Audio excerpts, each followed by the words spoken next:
C'est l'heure du survol de l'actualité sur Chandelle TV. Bienvenue à toutes et à tous. Et nous ouvrons ce flash info avec cette information de la police nationale qui confirme l'arrestation de 3 présumés braqueurs de moto à Wanyomé. La police nationale a mis hors d'état de nuire un trio de présumés braqueurs dans la nuit du 2 février 2026 au carrefour de Wanyomé dans la banlieue ouest de Lomé. L'opération a eu lieu aux environs de 2 h du matin au cours d'une patrouille et fouille de routine. Les individus arrêtés ont été identifiés comme étant K.Donné, A.Kofi et D.Yao, suspectés d'être impliqués dans plusieurs braquages et vols de motos dans les quartiers de Yokwe, Amadahome, Wanyomé, Sagbado, Avatame et Adjidogome à Drukpape. Selon la police, K.Donné et D.Yao ont été trouvés porteurs d'armes et d'outils utilisés lors des attaques, une machette et une quantité importante de poudre de piment. D'autres objets compromettants ont été également saisis plus tard à leur domicile. Le modus operandi de ces malfaiteurs consiste à attirer leurs victimes, souvent des conducteurs de taxi-moto, dans les zones isolées et peu éclairées. Ils utilisent alors des coups de machette ou de la poudre de piment pour neutraliser leurs victimes avant de dérober leurs motos et effets personnels. Dans certains cas, des complices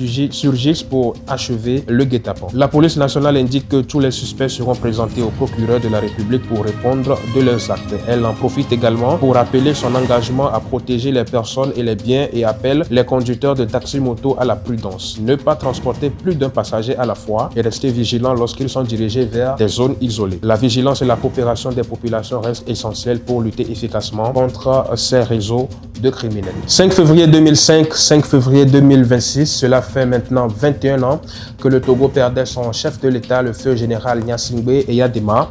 À cet effet, la ville d'Atakwame lui a rendu un hommage au cours d'une cérémonie rituelle en présence de la ministre de la Communication, Madame Yawa Kwigam, ainsi que plusieurs autorités administratives, traditionnelles et locales. Hors de nos frontières à présent et plus tôt cette semaine, Saïf al-Islam, le fils du colonel Muammar Kadhafi, a été assassiné par des hommes armés dans sa maison située dans l'ouest de la Libye. Condamné à mort puis amnistié, Saïf al-Islam Kadhafi n'aura pas échappé à la violence qui ravage son pays depuis la chute de son père. Plus de précisions avec TV5 Monde. Sa dernière apparition télévisée remonte à 2021.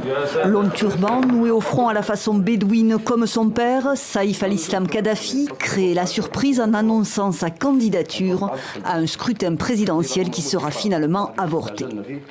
Le fils du dictateur libyen Muammar Kadhafi vivait alors caché. Il le restera jusqu'à la découverte de son corps.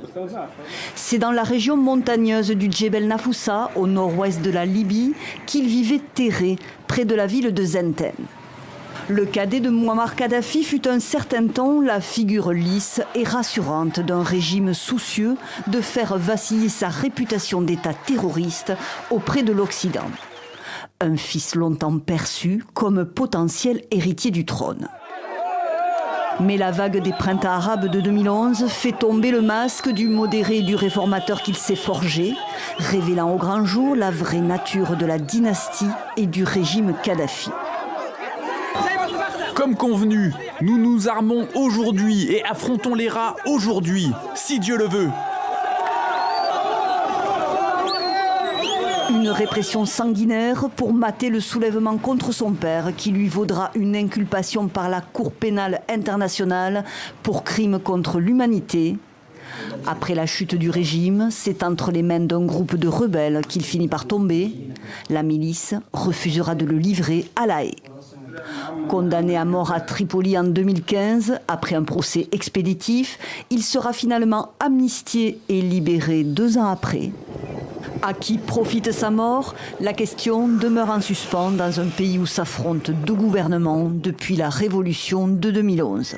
Le parquet libyen a annoncé mercredi avoir ouvert une enquête pour tenter d'identifier et retrouver les 4 suspects du commando qui l'a assassiné. Et nous clôturons ce suivi de l'actualité avec ce grand événement qui s'annonce pour très bientôt à Lomé, intitulé La rencontre des nations de Jésus et organisé par les associations Help Them Togo et les guerriers de Jésus-Christ. La rencontre est prévue sur le dimanche 1er mars 2026 à Lomé, à la place des fêtes Kingdom d'Agoué à Siyeye. Plus de détails avec la promotrice Madame Angèle Aménian. Shalom, shalom, peuple de Dieu, soyez bénis au nom de Jésus. On m'appelle Aménian, Angèle. Mon nom TikTok, c'est Tata Angèle. On a une grande rencontre à Lomé le 1er mars 2026.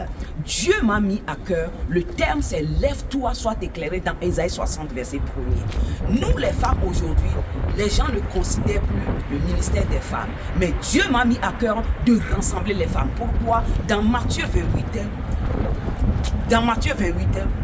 c'est les femmes qui ont vu Jésus, c'est eux qui ont porté la bonne nouvelle. Mais aujourd'hui, les gens ne considèrent plus le ministère des femmes. Mais ce premier, Dieu voulait que j'annonce aux gens, j'annonce aux femmes de se réveiller, de ne pas rester sur place, d'aller pour œuvrer pour Jésus. Ce n'est pas seulement les femmes, les hommes de Dieu, ils sont derrière nous. Tous les hommes sont invités, ils sont derrière nous, ensemble pour la victoire. Que Dieu vous bénisse, que Dieu vous protège et ne manquez pas cet événement. Ça va cantonner.